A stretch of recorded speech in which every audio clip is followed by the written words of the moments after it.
حياتنا حاجات كتير بتحصل وبنقول ليه الحاجة اللي أنا عاوزها متأخرة، وليه الحاجة اللي بحبها بتروح مني. تعالوا نرد على الأسئلة، بس نسمي بالرحمن ونصلي على سيدنا النبي المصطفى العدنان. اللهم صل وسلم وزد وبارك عليك يا حبيبي يا رسول الله. إزاي المنع يكون أعظم من العطاء في بعض الأحيان؟ تعالوا أقول لكم إن ممكن الإنسان يكون بيتمنى الشيء اللي يضره. سبحانك يا رب. فلو عمال تدعي وتقول يا رب اديني شيء معين، وربنا مش بيستجيب، واخد منك حاجة انت متعلق بيها وبتحبها جدا، لعل في المنع عطاء وانت مش واخد بالك. والفقد برضو في بعض الأحيان بيكون عطاء من ربنا سبحانه وتعالى. بمعنى ان انا لو رحت الدكتور والدكتور أدرى مني بحالتي، كشف عليا وقال لي انتي محتاجة تمشي على نظام معين، ومنع عني حاجات وخبى برضو عني حاجات. ما هو مش عاوز يقول لي الصورة كاملة علشان ما يخوفنيش، بس بيقول لي لو مشيتي على الروتين ده وطبقتي نظام العلاج هتبقي كويسة. لله المثل الأعظم.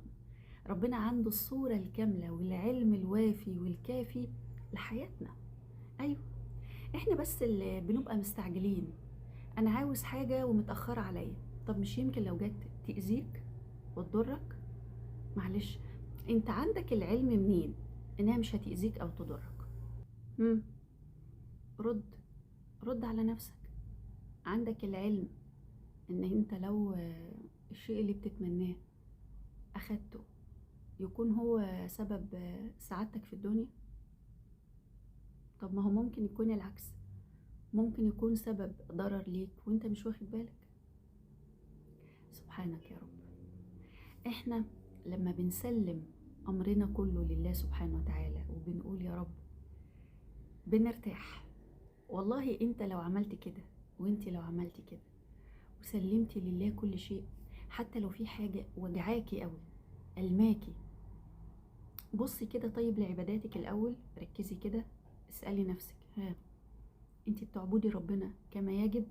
مش مقصرة في حاجة؟ لا، الحمد والشكر لله. لا، ده انا مقصرة في سين وصاد وعين. طيب، ربنا بقى بيقولك تعالي ركزي، خدي بالك. يا اما بيرفعك درجات باختبار صغير، لان لما بياخد مننا والله العظيم بيدينا عطاء يدهش. بياخد منك وانت عمال زي البيبي تبكي تبكي تبكي، متضايق زهقان، انا مش عاوز الشيء ده يبعد عني، او حابب الحاجة دي تكون موجودة في حياتي، او بتتمنى حاجة وعمال تسعى لها، وتبص تلاقي بيبان كتير بتتقفل بتتقفل بتتقفل.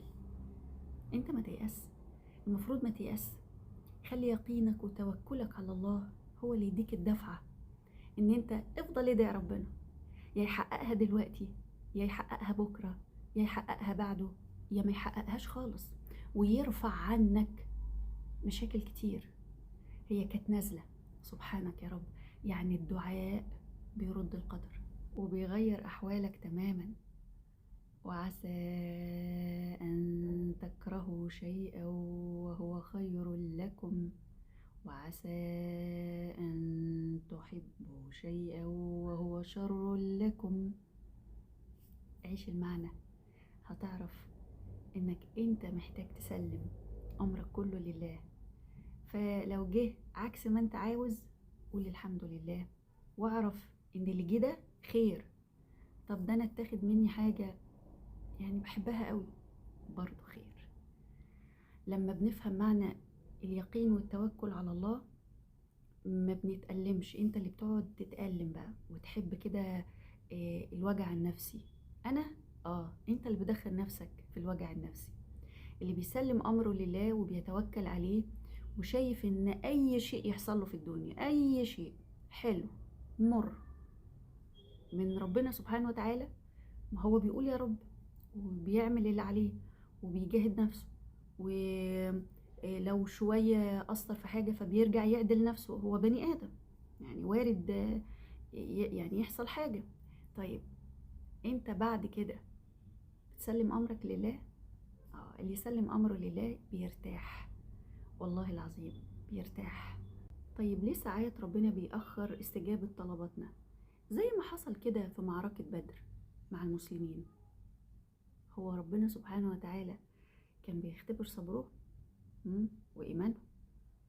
طيب ما احنا برضو زيه، ربنا بيختبرك، ربنا بيختبرك. هو انت مستعدة؟ هتقولي لي انت مستعدة دلوقتي ان انت تاخدي اللي انت بتتمنيه؟ طب معلش، عرفتي منين ان انت مستعدة؟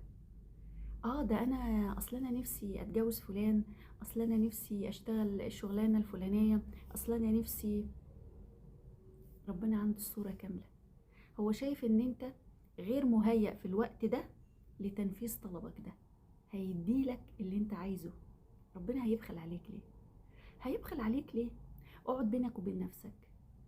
ما ينفعش اصلا ان انت تفكر كده. ما ينفعش تقولي انا بطلب من ربنا وما بيدينيش. دي هنا ممكن تكون انت عندك مشاكل في عباداتك، انت مقصرة في حاجة، فراجع عباداتك تاني. قولي يا رب، اترجيه، بيبقى عايز يسمع صوتك. طيب الحاجة التانية ايه؟ ان انا اسيب اختياراتي وحياتي ومزاجي ودنيتي لله. انا بقول يا رب انا نفسي في الشيء الفلاني، نفسي اسافر، مش عارفة فين، نفسي اتوظف فين، نفسي اتجوز مين. ربنا عنده العلم بقى. لما انت بتستخير الله وتقول يا رب انت عندك العلم، انا لا، انا ما عنديش علم، انا رؤيتي محدودة، وانت يا مالك الملك رؤيتك ملهاش حدود، فيا رب اختار لي. هو ده الصح، هو ده اللي المفروض كلنا نطبقه. اليقين والتوكل على الله بإيمان، مش بالكلام.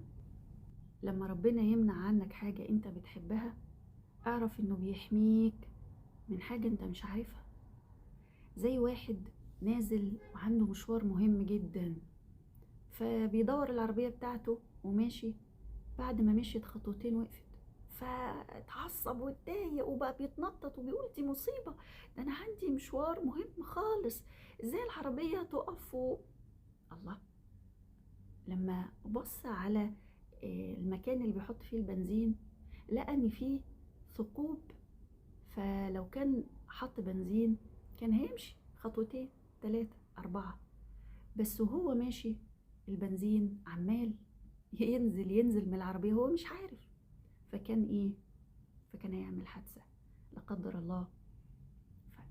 فطلع ان المنع اللي هو كان عمال يتنطط بسببه خير. احنا بس ما بنسلمش امرنا لله وعمالين نقول احنا عندنا العلم اكتر. لا اله الا الله. اللي يفضل ماسك في حاجة ويقول لا انا عاوز ده، انا والله العظيم انت لو عشت بمعنى التوكل وعرفت ان ربنا سبحانه وتعالى بيحبك، ربنا بيحبنا، لله المثل الاعظم. يعني لما هتبص لابوك وامك، ابوك وامك بيحبوك، بيخافوا عليك.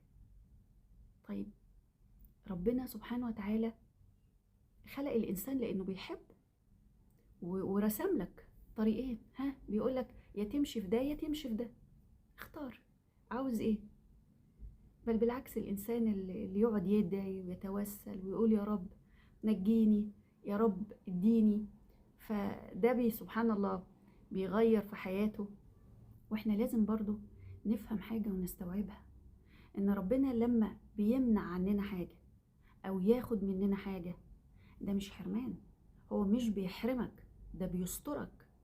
ربنا بيسترك في الوضع ده، لان انت بتضر نفسك وانت مش واخد بالك. لما تقعد تدعي ربنا سبحانه وتعالى وتقول يا رب انا عايز الشيء ده وما يجيش، خلاص قول الحمد والشكر لله، سلم امرك لله. طيب انت تقدر تمد ايدك وتمسك الشيء ده، طب ربنا عمال يديك علامات ويقولك بلاش بلاش، ده هيضرك، ده هيأذيك، ده هيدمرك. يعني في علامات الانسان بيحس بيها وهو برضو مصر لا كمل. بعد التجربة هو اللي هيرد وهيقول هيقول يا ريتني. وطبعا يا ريتني دي من الشيطان. انت بتاخد بالاسباب وبتتوكل على الله، وفي حاجات احنا لازم نستخير ربنا فيها.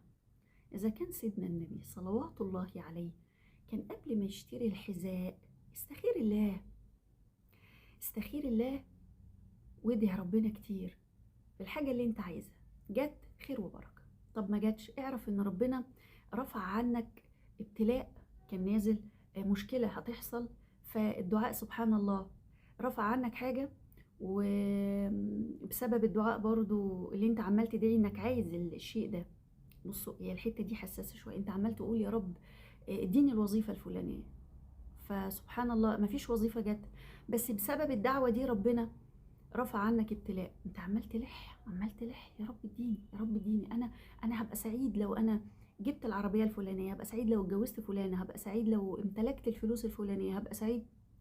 عمال تدعي وتلح، بس انت مش فاهم، انت عندك رؤية محدودة. يبقى المنع والعطاء في صالحنا. واعرفوا كده، لما تلحوا على حاجة وتتأخر أو ما تجيش خالص، يبقى ربنا بيهيأ لك الأفضل، هيدي لك الأحسن. سبحانك يا رب. زي الأمطار كده، ما تتأخر على الأرض فتبتدي الأرض تتهيأ لاستقبال الأمطار. على فكرة انت الشيء اللي انت بتدعيه وبتترجى ربنا فيه سبحانه وتعالى، لو حققهولك من 5 سنين فاتوا او 10 سنين فاتوا، انت مش هتبقى عارف قيمته زي دلوقتي. ربنا عنده العلم امتى يحقق لك الشيء اللي انت بتتمناه، لانك بتكون خلاص جهزت نفسيا، جهزت ان انت تقدر تتعايش في الشيء اللي انت طالبه، لان ممكن تكون حاجة بجد تكون محتاجة استيعاب في الوقت الحالي هو مش موجود عندك. تعالوا نقيسها على نفسنا في اي حاجة، في اي حاجة. لما الواحد يقعد يلح على شيء وربنا يحققه بعد 5 سنين، بعد سنة، بتبقى انت محتاج للتأهيل علشان تستقبل الشيء اللي انت بتتمناه. انا اتذكر ان انا في حاجة كنت بلح على ربنا فيها وادعي وتذلل ولح، ما بتتحققش في وقتها، يعني ما كانتش بتتحقق. يا رب اتوسل اليك وقيم الليل وادعي ربنا وسبح، ما بتتحققش. خلاص انا مسلمة وسايبة حياتي كلها لله سبحانه وتعالى، فتقوم تتحقق بعد وقت انا حرفيا كنت خلاص نسيت الدعوة دي.